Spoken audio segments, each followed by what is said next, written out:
There are many reasons why appetite reduces for dementia residents and dementia units, but one big reason is lack of activity, because the appetite is not being stimulated because the person is not getting enough exercise. So if the person can have a good long walk every day to stimulate their activity, get that exercise, fresh air and sunshine, they're much more likely to eat the meals that are put before them. The other big reason for not eating is that the food is not cooked in the way that they like it. So if you've been cooking your own meals all your life, then all of a sudden you're having to eat these institutionalized meals in ways that you wouldn't normally cook. It's very hard to get an appetite for it.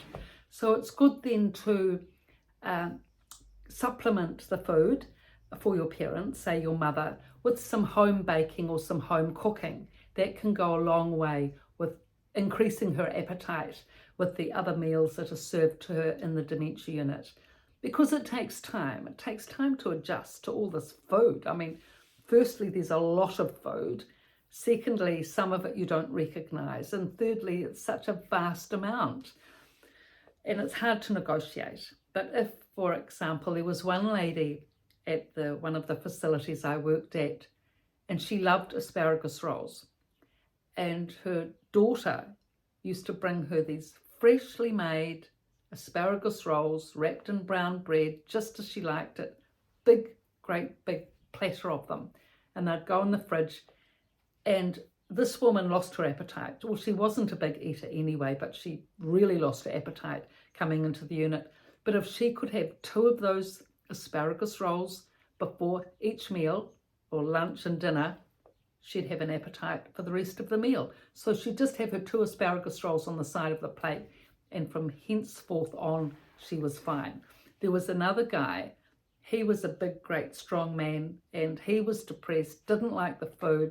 Everything was going downhill until his supportive wife started bringing in his favourite cappuccino takeaway and big patisserie Sally Lunn's with pink icing and raisins and butter as he liked it from his favourite shop. Huge, great amount of food, even in that. And he'd have a couple of slices of the Sally Lunn bun and his coffee. And then all of a sudden he became hungry and interested, especially because his lovely wife was there supporting and encouraging, helping, being loving and lovely and all that.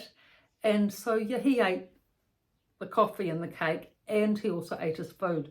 And from then on in, actually, his appetite improved and he didn't have a problem at all after that.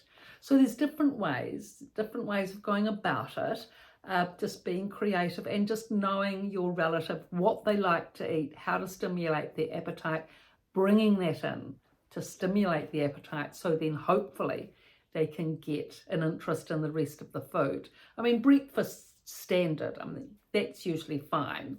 You know, whatever they have, porridge, wheat bix, toast, cup of tea. Morning and afternoon tea is generally okay, but it's the lunch and the dinner can all get a bit overwhelming. Too much food and they lose their appetite, not enough and they want more. You know, if they don't recognise it, you know, it's not appealing, etc. Lots of reasons. Now, if in the end of the day you've tried everything, the person doesn't want any food, not interested, doesn't like it, doesn't want it, you can't tempt them. What the trusty go-to after that here in New Zealand that's really popular is the Ensure drink. Protein powder, ice cream, banana, milk, sometimes cream, all whipped up like a thick milkshake, very sweet. And the residents love it. It's like a cold, fresh, frothy milkshake. Because this generation loves cream. They love sugar, they love cream, they love everything to do with it. Big desserts, cream, lavish, everything. Sugar, love it. You know, so creamy, syrupy, lavish, sweet desserts. This generation thrived on.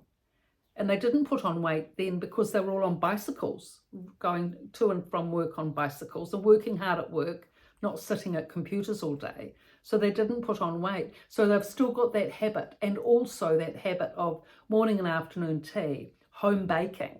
You know, they'll always have the tins full. So tapping into that we need to realise that that's what they like to eat, and so we need to serve that as long as it doesn't cause a problem with diabetes or them becoming or putting on too much weight, which can also cause a problem. But this Ensure drink, once they drink that, sometimes that will also stimulate their appetite to eating food, their food. So all these ideas are written in the 2 books, The Resident's Voice and The Resident's Rise, on Amazon, on my website description below, everything in the description below. Thank you for your viewing and likes. Please subscribe. Thank you.